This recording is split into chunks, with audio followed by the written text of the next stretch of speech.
ദേവട്ടാ, ഇതെനിക്ക് അവിടെ നിന്ന് കിട്ടിയതാ.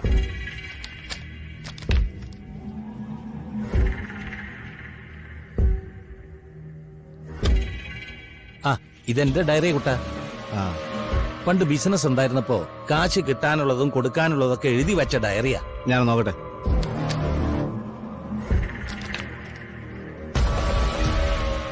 ദേവട്ടാ, ഇതെന്തോന്ന് ദേവട്ടാ?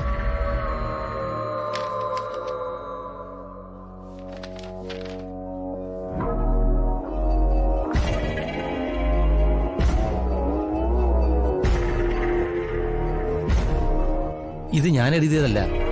ഇതെന്താണെന്ന് വല്ല ഐഡിയ ഉണ്ടോ? ഇല്ല. തൽക്കാലം ആ പേപ്പർ എന്റെ കയ്യിലിരിക്കട്ടെ, ഞാനൊന്ന് തിരക്കി നോക്കട്ടെ. ശരി. പിന്നെ ഇങ്ങനെ ഒരു പേപ്പർ കിട്ടിയ കാര്യം ഇവിടെ ആരടുത്തും പറയണ്ട. അതെന്താ കുട്ടാ? ഇതെന്താ ഏതാന്നൊന്നും നമുക്കറിയില്ലല്ലോ. പിന്നെ ജയശ്രീ ചേച്ചി അവസാനം അന്വേഷിക്കുന്ന കേസുകളൊക്കെ ഹൈ പ്രൊഫൈൽ കേസുകളാ. അതിന്റെ പിന്നാലെ ആരൊക്കെ ഉണ്ടെന്ന് നമുക്കറിയില്ലല്ലോ. വെറുതെ അപകടങ്ങൾ ക്ഷണിച്ചു വരുത്തുണ്ടല്ലോ, അതാ ഞാൻ അങ്ങനെ പറഞ്ഞത്. ശരി, ഞാൻ ആരോടൊന്നും പറയുന്നില്ല. അത് മതി.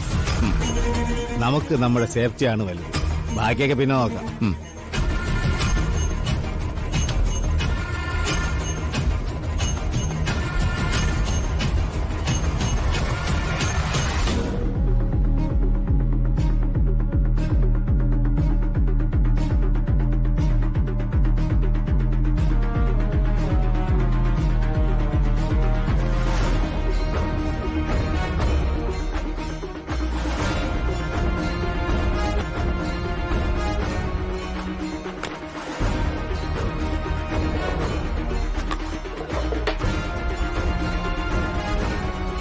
അത് കണ്ടിട്ട് തനിക്ക് എന്തെങ്കിലും മനസ്സിലായോ? ഇല്ല, ഇതെന്താണെന്ന് ഒരു പിടിയും കിട്ടുന്നില്ല.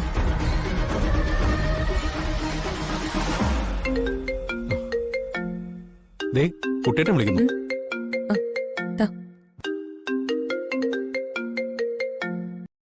ആ, ഹലോ. അതെന്താണെന്നെങ്കിലും ഐഡിയ കിട്ടിയോ മോളെ? ഇല്ല കുട്ടേട്ടാ, പക്ഷെ ഇത് അമ്മ എഴുതിയതാണെന്ന് എനിക്ക് ഉറപ്പാ. അപ്പൊ അതിലെന്തോ കാര്യമുണ്ടെന്ന് ഉറപ്പായില്ലേ? ജയശ്രീ ചേച്ചി ഇങ്ങനെ ഒരു കുറിപ്പ് എഴുതി ദേവേട്ടന്റെ ഡയറിക്കുള്ളിൽ വെക്കണമെങ്കിൽ അതിലെന്തെങ്കിലും പ്രധാനപ്പെട്ട ഒരു കാര്യം കാണും. അതെ. ഇനി ഇത് ഏതെങ്കിലും ഫയലിന്റെ നമ്പർ ആയിരിക്കും. അന്ന് രണ്ടുപേരൊരു ഫയൽ അന്വേഷിച്ചു വന്നു എന്നല്ലേ കുട്ടേട്ടൻ പറഞ്ഞത്? ഈ രീതിയിൽ ഫയൽ നമ്പർ വരുമോ മോളെ? നമ്മുടെ രീതി എങ്ങനെ അല്ലല്ലോ. അത് ഞാൻ ചിന്തിച്ചു. എന്നാലും ആ ഒരു സാധ്യത തള്ളിക്കളയണ്ട. ശരി, ഞാൻ ആ വഴിക്ക് ഒന്ന് അന്വേഷിക്കാം. ശരി ശരി മോളെ.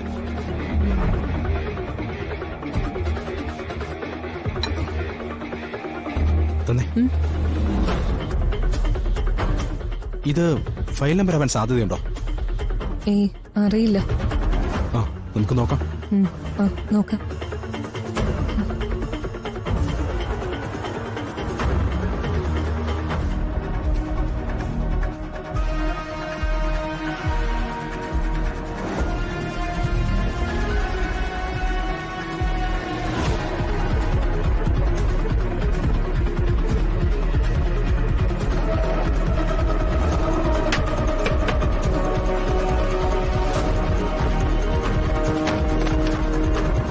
ഇതിൽ തന്നെ എങ്ങനെ നോക്കിയിരുന്നാ അതെന്താണെന്ന് അറിയാൻ പറ്റുമോ? ഈ ലോകത്തെ എല്ലാ ചോദ്യങ്ങൾക്കുള്ള ഉത്തരം നമ്മുടെ ഉള്ളിൽ തന്നെ ഉണ്ട് കിരൺ. പക്ഷെ അത് നമ്മൾ കണ്ടെത്തണമെന്നേ ഉള്ളൂ. എന്നിട്ട് അത് കണ്ടെത്തിയോ? താൻ എന്നെ ഇങ്ങനെ ഡിസ്ട്രാക്ട് ചെയ്യാതെ. ഞാനത് ഷെയർ ചെയ്തിട്ടുണ്ടല്ലോ, അതൊന്ന് നോക്കി അത് ക്രാക്ക് ചെയ്യാൻ പറ്റുമെന്നൊന്ന് ശ്രമിക്കും.